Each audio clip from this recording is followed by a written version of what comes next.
I was woken up by my aunt, her eyes filled with tears and her voice shaking. On a weekday, I would usually wake up at my own pace, iron my uniform, pack my bag, and head on my way to school. But little did I know that there would be no school today. I was told to pack what clothing I could find into plastic bags.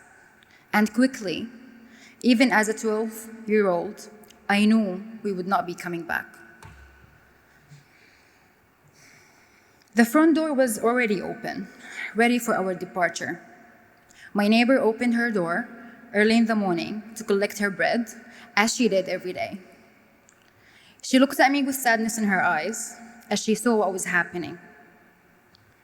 Take care was the last thing I ever heard from her.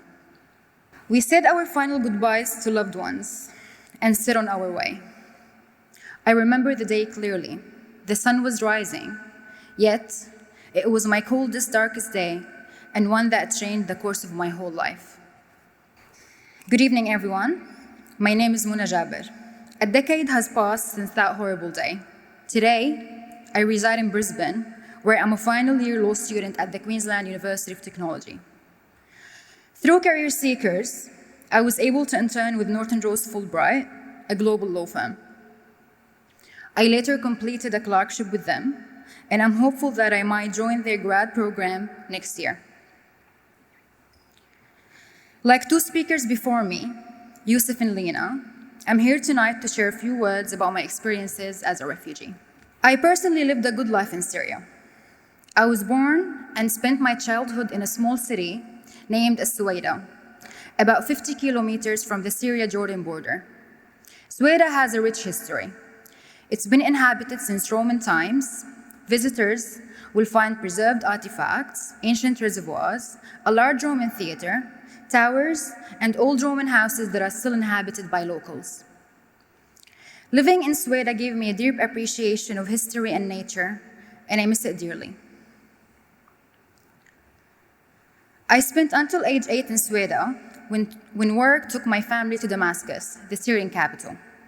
My mom pursued her career as a screenwriter, and my dad as a teacher. Our life was simple yet fulfilling, for at least a short while. I attended a beautiful school that was once a church in Damascus. The diversity in my city was fulfilling. And as the church rang its bells, and as the mosque started its prayers, my soul never felt more at peace. No different to a child in Australia, I had many aspirations growing up. My biggest dream was to become an actress, a decision which was influenced by my mother's work. I wanted to be famous. I loved being in front of the camera, and I liked the attention. My dream even became a reality for a short period when I appeared in 2 local TV shows. However, my dream died once my family and I were placed in danger of political prosecution. You see, freedom of speech was an issue. After our escape, we sought refuge in Jordan, where we lived for 3.5 years. Whilst it offered safety, it was only a temporary solution. As in Jordan, refugees are unable to work or study. Ultimately, we found a permanent place to settle in Australia.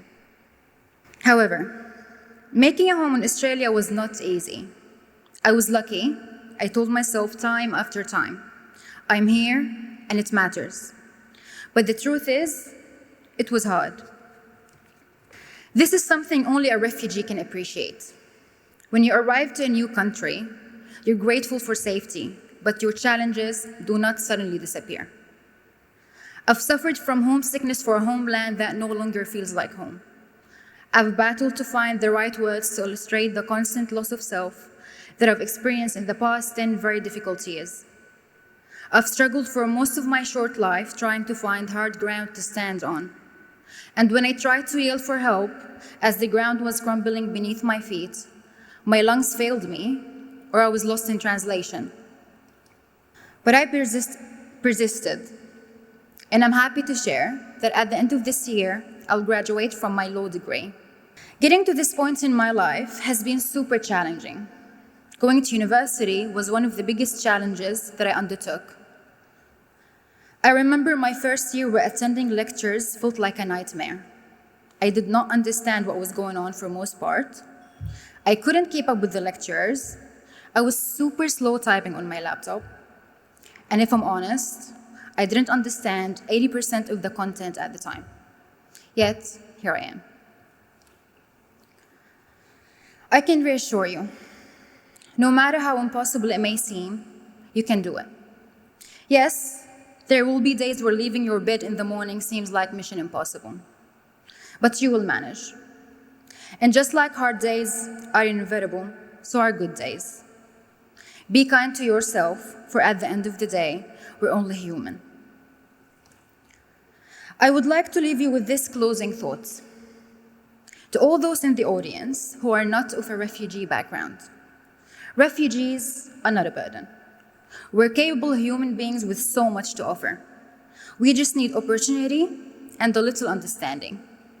This is no more than what you would need if you were thrust from your home suddenly. To all my refugee friends here and to all refugees worldwide, keep going, keep fighting, aim high, and keep your head up high. Today is a new day. Thank you.